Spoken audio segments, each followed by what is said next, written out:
Thank you for making time for 1 p.m. My name is Gladys Gachanja, and this, as I said, is NTV at 1. Well, the search for chairperson for the National Land Commission is ongoing, and on the hot seat is Tia Galgalo, the former Isiolo woman representative. She has been answering to, among other matters, tax remittance, I beg your pardon, and the failure to do so. Let's listen in.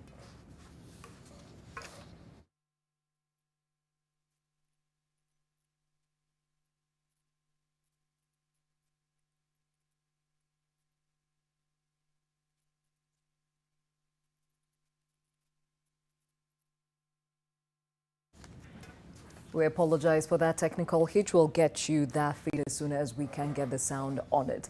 The African Union High Representative for Infrastructure Development, Raila Odinga, has called on African countries to put emphasis on a continental unity that promotes free trade between countries. This, as well as the utilization of resources, he says, will ensure economic prosperity and allow the continent to realize its full potential. Odinga said the recent xenophobic attacks in South Africa only served to roll back on the gains made in uniting Africa and called for action. He was speaking at the closing ceremony of the 42nd session of Ward 2 General Council. Intra-African trade stands today at 15%. Inter-European trade stands at 70%.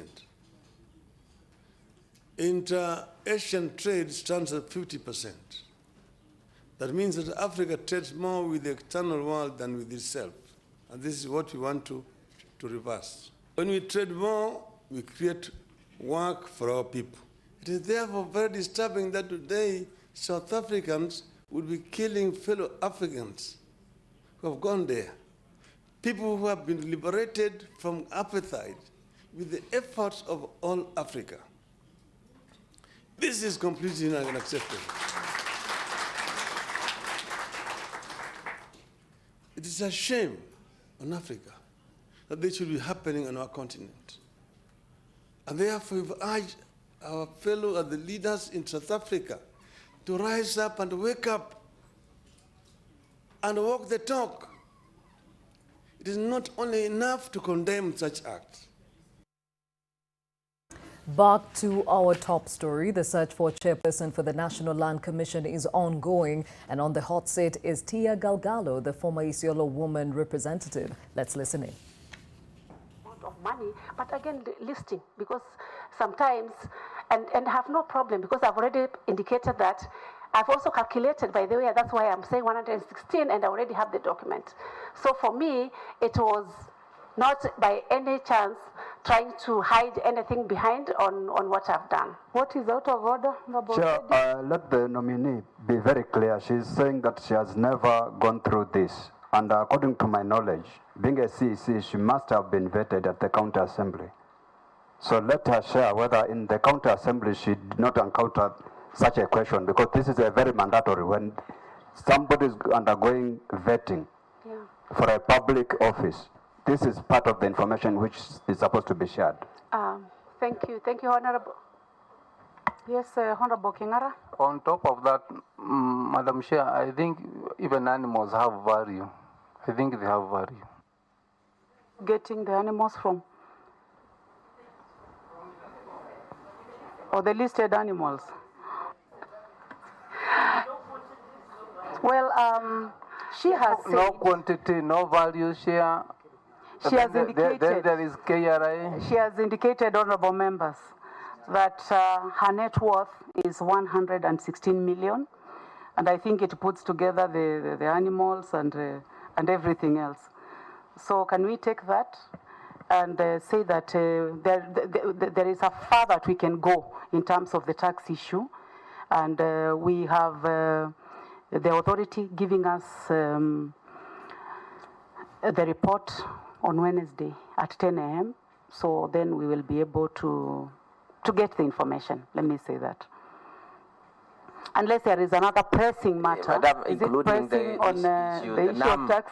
The name that is coming out, then the so-called Penina. Because you see, I was concerned. We have Penina and we have our legal officer here, Jemima. That's why I was consulting earlier, thinking that she's the one who was trying to help. but now you've made clarification. And you know, that one, it really cast a lot of doubt on the name Penina, because you see, even on the issue of the Form 9, the P9 form, you know, there's a lot of challenges, and when it comes to that, in terms of even procedure.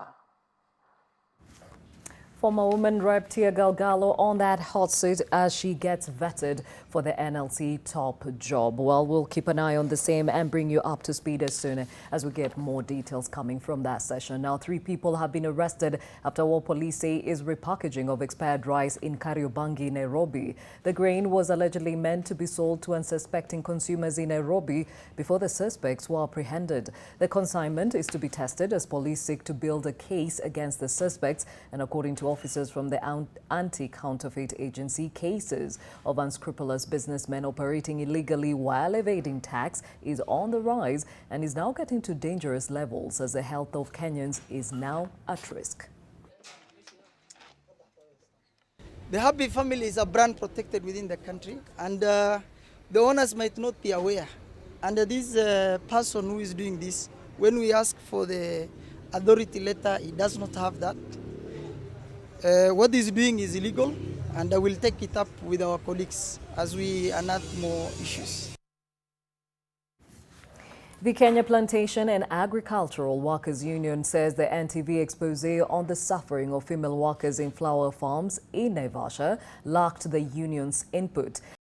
Collective bargaining agreements with all their employers as of August this year, it has launched investigations into those claims. This response comes a week after NTV highlighted that in addition to poor and delayed pay, the women in flower farms are denied maternity leave in an industry that is highly dependent on casual labor.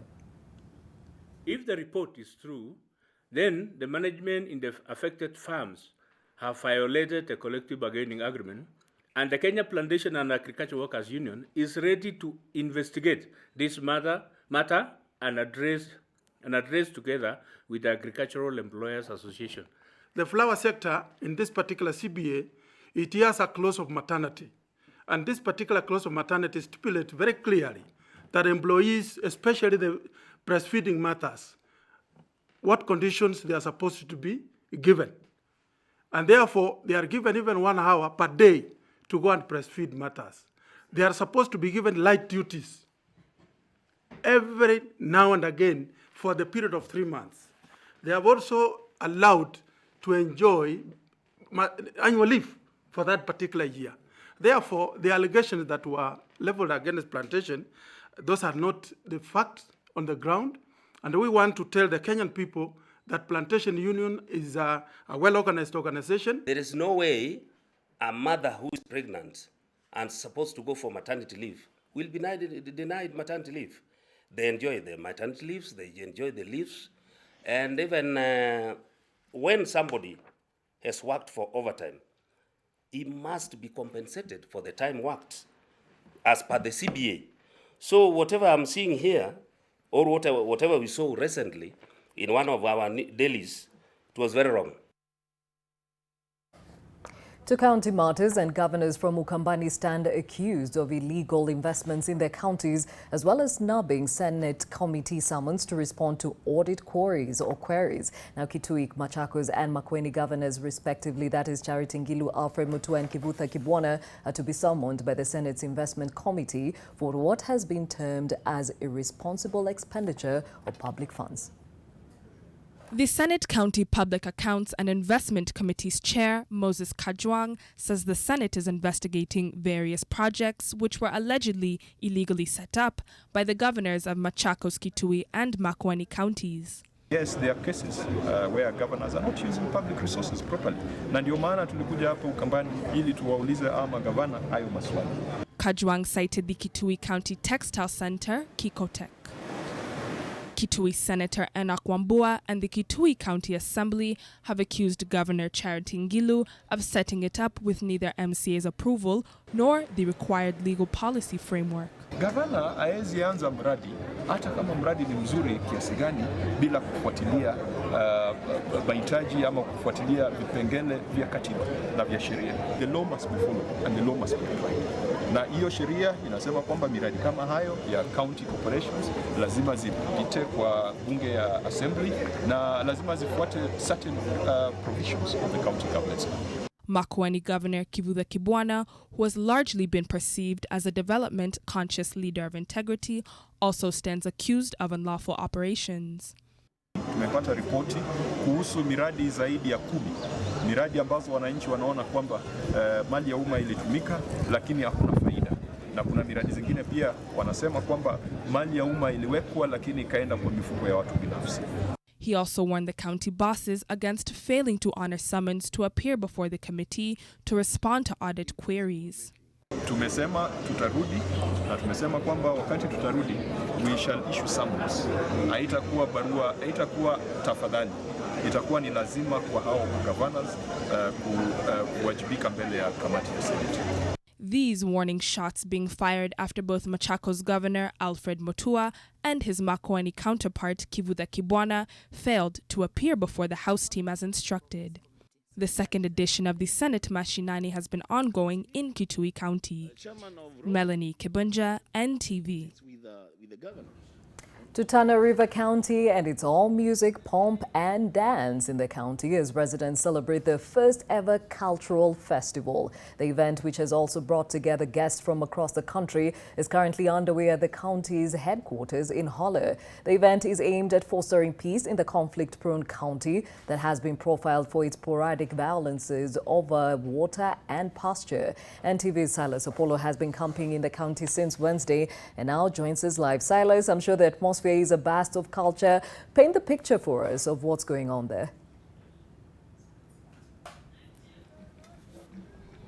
Yes, Gladys, right as you've said it, we are right now in Holler. Pretty scorching sun, and as you can see, I've been dressed as a Warday bachelor. They say that today they're going to, of course, give me a bride here.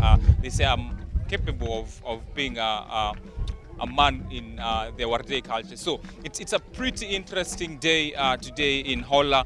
They're celebrating their culture and their diversity here in Holler, Tana River County. Just as you've said it, this county has been known for the violences between communities, basically communities living in this area, over violence over pasture, a scramble for pasture, scramble for water. The county government, we spoke to the governor yesterday, the governor said they want to change that narrative. They want to ensure that people come to Tana River County for the things, of course, for the beauty of the county, the historical sites in the county, the tourist attraction sites in the county. This event began on yesterday. Today is official, and this is the second day. Yesterday and the day before, there were a bit of competitions. There was a swimming competition that brought together young men from around this county. There was also the cooking competition. Members of this community and members of this county are showcasing some of the traditional foods which they say they're much proud of. They want that to be replicated. Of course, the rest of the country to also see that. It's a pretty interesting day. There are a lot of activities lined up today. We have a number of guests coming up today. We spoke to the governor yesterday. He says part of the guests who are supposed to be here today, of course, the chief guest is the Speaker of the Senate, Ken Lusaka, who is going to be the main, the chief guest here today. Besides Ken Lusaka, there's the Council of Governors, which is going to be represented by Kericho Governor Chairperson, who is the chairman of the Culture Committee and the Council of Governors. That, of course, besides that, there's also governors from the neighboring county, that is Kilifi Governor Amason Kingi. We told Governor Joho, Mombasa County is also expected to be here. The event is supposed to kick at about 1:30 o'clock, where there's going to be the official launch. There are going to be speeches, they're going to be showcasing some of the dances, some of course which we've of course showed you. And just right now I'm joined by one of the members of course of the community here, who's just going to tell us what exactly the expectations here today, and even the dances that you sing behind me in the background. That is part of their community. They're part of the Warday clan, of course, who've endorsed me today, who've dressed me up today this afternoon. So just going to speak to us about what their expectations are today and what this dance is all about and what the day means for them. So welcome to NTV today. what exactly, which community are you from, and what is this dance that we're seeing behind me? Okay, Bismillahirrahmanirrahim. My name is Sadia Hussein. I'm the coordinator Daya Women Group. Basically, I come from Wardei community.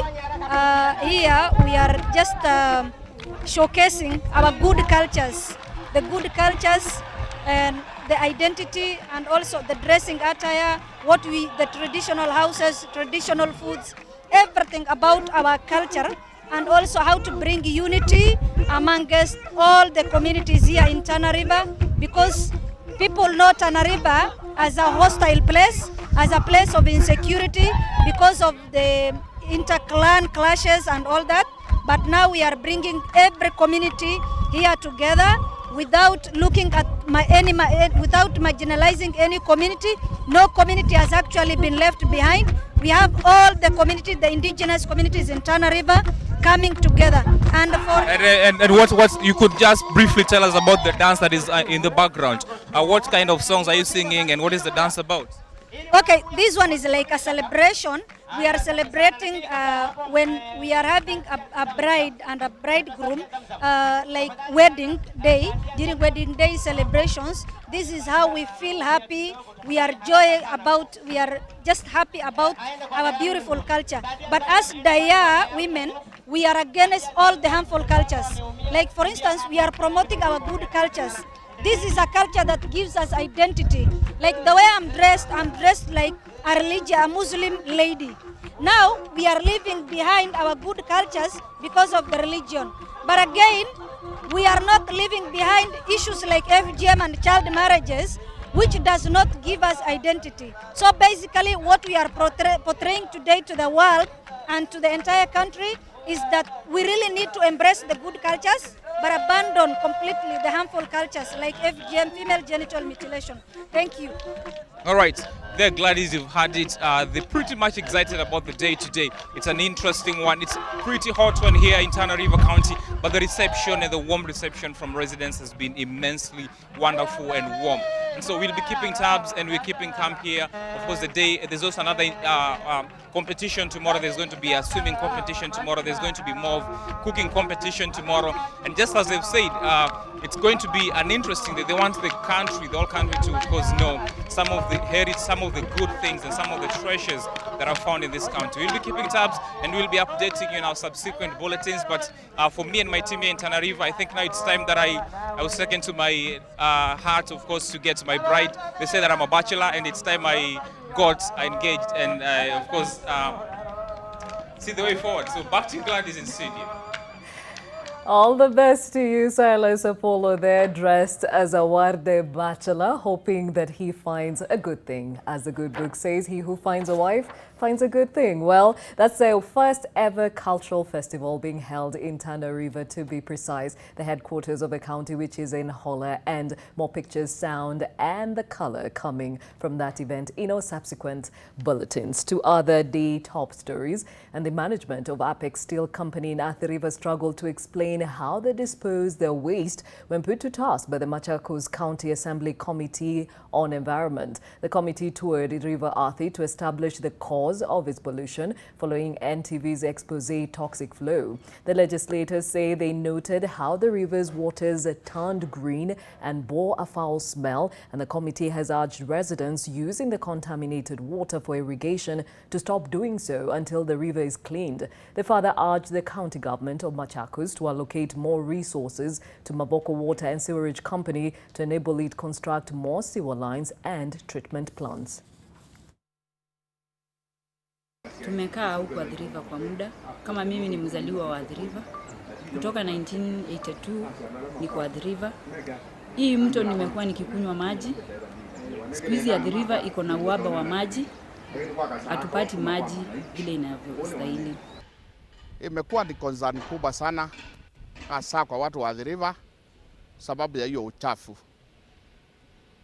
Both in sewerage system, both in pollution, kama companies bingi inafunguliwa usiku. Hasa pia concern yetu ile kubwa ni sana juu ya huyo mto ambao tegemeo la huyo mto ni watu wengi. More than 1,000 Kenyans die every year as a result of rabies, according to data from the Kenya Veterinary Services. This was revealed during the 3rd Humane Dog Population Management International Conference in Mombasa, where sector players have raised concerns over the rising number of the population of dogs that have not been vaccinated against rabies. Dog population management practitioners held a conference in Mombasa where they deliberated on ways of reducing rabies-related deaths. According to the Kenya Veterinary Services, hundreds of people lose their lives every year due to rabies.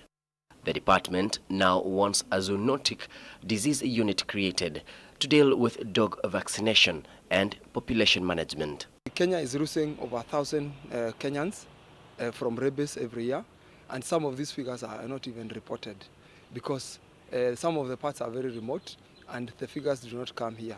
If you look at counties like Kisii and Makueni, among others, you realize there's a lot of cases of rabies in those areas. And it is very unfortunate if rabies can move from animals population and then get to human population. Rabies continues to be a threat in many countries around the world. We know that the only way to eradicate rabies is through vaccination of the dog population, consistent annual vaccination. Unfortunately, that can be very challenging when you have stray dog populations that aren't well accounted for. The rising population of dogs has been attributed to lack of proper population census, thereby greatly affecting efforts by veterinary officers to eradicate the deadly disease. During the conference, the practitioners called on relevant government agencies to ensure availability of adequate vaccines in remote areas so as to control the disease. The country has enough veterinary doctors. The challenge we have is deployment, distribution.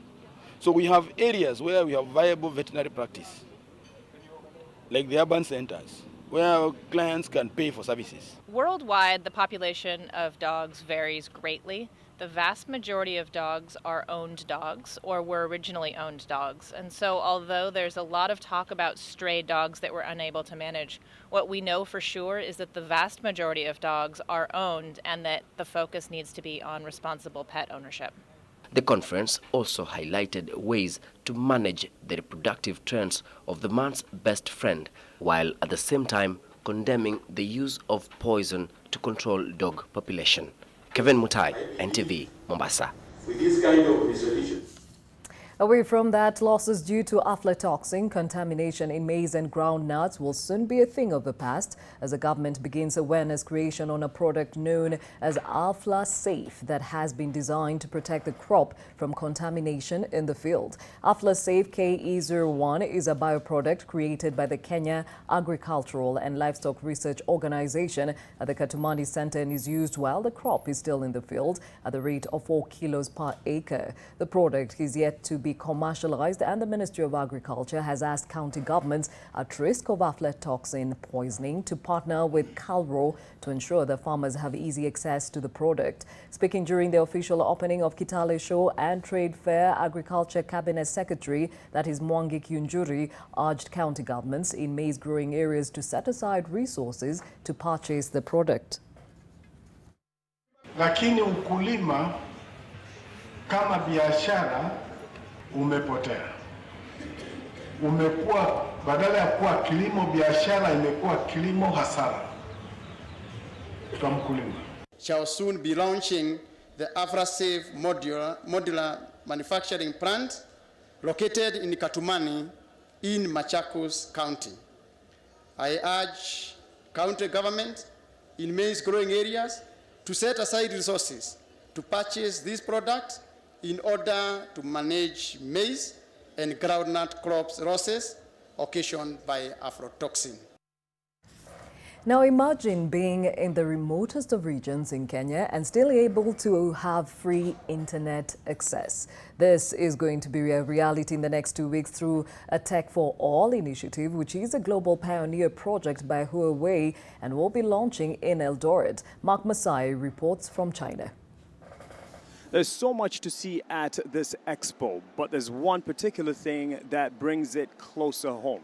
That is this DigiTruck, or simply put, skills on wheels. So let's roll over into class. And this is something that you will be able to do. I mean, right here in China, this is just a model. but it is available back home. A class on wheels, coming closer to a home near you.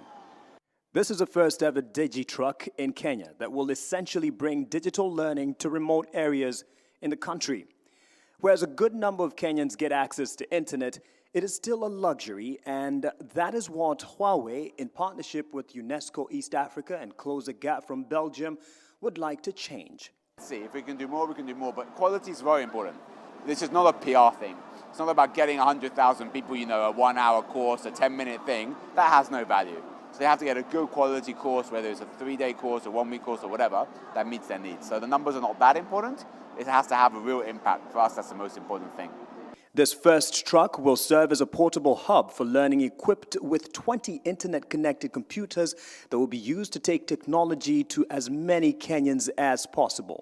You're right, because as I said, that's the first ever Huawei DigiTruck in Kenya. So we hope we plan it as a long-term project. So we hope we can replicate the successful experience in other areas in Kenya or other countries in Africa. Whether it is the pupils learning or seeking to pursue further education and looking for ideas, or those who would want to get a wider worldview and ideas for business, the information is brought to them. Because the idea about tech for all is just like education for all and skills for all. And if that happens, we would really bring reality to rural population. But for me, I think the most important, and this is underscored in our meeting today, is also reaching out to the refugees. And so it's about the underserved areas. This will target over 20,000 schools at first, and with one truck taking off as they launch at the end of this month, this will hopefully get to every corner of the country. Mark Masai, NTV, Shanghai, China. Well, police had a hard time dispersing residents of Kamara along the Nakuru-Eldoret highway who wanted to siphon fuel from a tanker that had overturned. The residents say they put themselves at risk because of tough economic times. It was a long struggle trying to save them from the danger that lurked in form of a fallen fuel tanker. Police eventually managed to disperse the residents of Kamara area who made their way to the accident scene with jerrycans ready to siphon fuel. Police cordoned the scene and diverted traffic. Witnesses say that the driver of the tanker was attempting to overtake another lorry when he lost control of the vehicle. Tumeshuhudia ajali ya barabara. Hiyo gari ya mafuta ilikuwa inateremka kwa spidi kubwa na huenda walikuwa wanapishana na dereva mwenzake wa lori kidogo. Residents now say that the high prices of fuel products forced them to go to the scene and overlook the risk that they exposed themselves to. Mafuta ni bei ghali sana na watu wengi hapa wanatumia pikipiki, so walikuwa tayari kuchota. Tulikuwa tunaona ya kwamba huenda hiyo petroli imekuwa wasted and a lot of money is wasted. So tulikuwa tunaona tuokoe hiyo angalau tutumie iweze kurudishia serikali pesa. Drivers have been accused of careless driving and putting the lives of other road users, including pedestrians, on the line. Nayoma Sampao, NTV. Well, remember, no matter your economic status, your life comes first. So always look out for that. We have too many examples of what could go wrong in that scenario. Time now for the sporting action, and Brian Otwal is here for the same. Thank you so much, Gladys. Let's have a look at the latest in sports. And Kenya Rugby Union has unveiled New Zealander Paul Finney as the new technical director and head of Kenya Sevens program. Finney will first concentrate on the 2020 Olympics qualifiers, with the plan being to work with the union until the 2022 Sevens World Cup campaign. Immediate former head coach Paul Murunga will be retained with the KRU to work with other teams, especially the Morans. Kevin Wambua and Eric Ogweno are retained as assistant coach and team manager respectively. Finney is a World Rugby Level 3 coach with more than 25 years coding experience in both sevens and 15s. Finney has been in Kenya for the last 2 weeks, where he attended the final 2 Kenya National Sevens Circuit tournaments in Nairobi and Mombasa.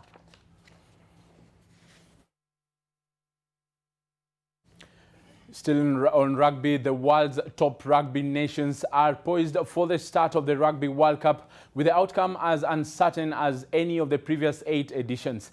New Zealand have won the past 2 World Cups, but Ireland are currently ranked as the best team in the world. A resurgent South Africa won the Rugby Championship earlier this year, and while Wales took that minimum target, is a repeat of their 2015 run to the final. Argentina semi-finalists in 2 of the last 3 tournaments, talented Scotland, Fiji and France teams, as well as hosts Japan, are among those hoping to derail the title ambitions. Welcome to NTV today. You are just in time. The live link will be done by Muledan, and sports has a lot to be shown. And Sean Cardovillis keeping you up to date with all you need to know as and when it happens. It's not been a very good morning in the country. We've had a very grisly accident. In clear context to all the relevant issues. Reacquire the property they've gotten with our looted money and save this country for my child and daughter Teko and the many children. From our studios to the ground where the action is live. Misuse of funds here in the country. Someone donating their hat to Bernard Ojwang there.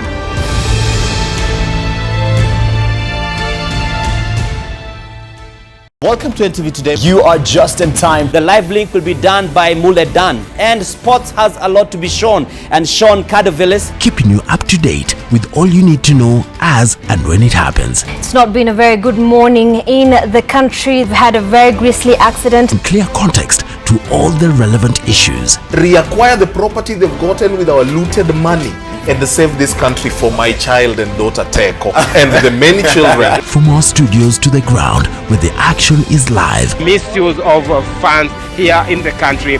Someone donating their hat to Bernard Ojwang there.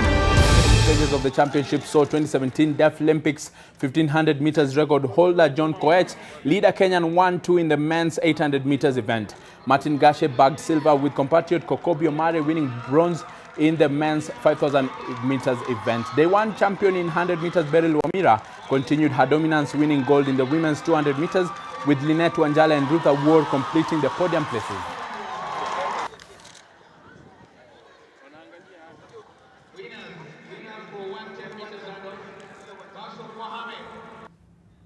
Still on athletics, Kenya will be represented by 1 athlete in the women's 800 meters at the World Championships set for Doha later this month, after the withdrawal of youngster Jacqueline Wamboi under unclear circumstances. The 2013 World Under-18 800 meters champion Eunice Sum is now left to fly the country's flag at the World Championships starting September 27th to October 6th. Her withdrawal comes just 3 days after World 1500 meters champion Elijah Manangoi also pulled out of the competition due to an ankle injury he picked during training. Athletics Kenya is still waiting for a response from Athletics Integrity Unit over the fate of Michael Kibet and Daniel Simiu.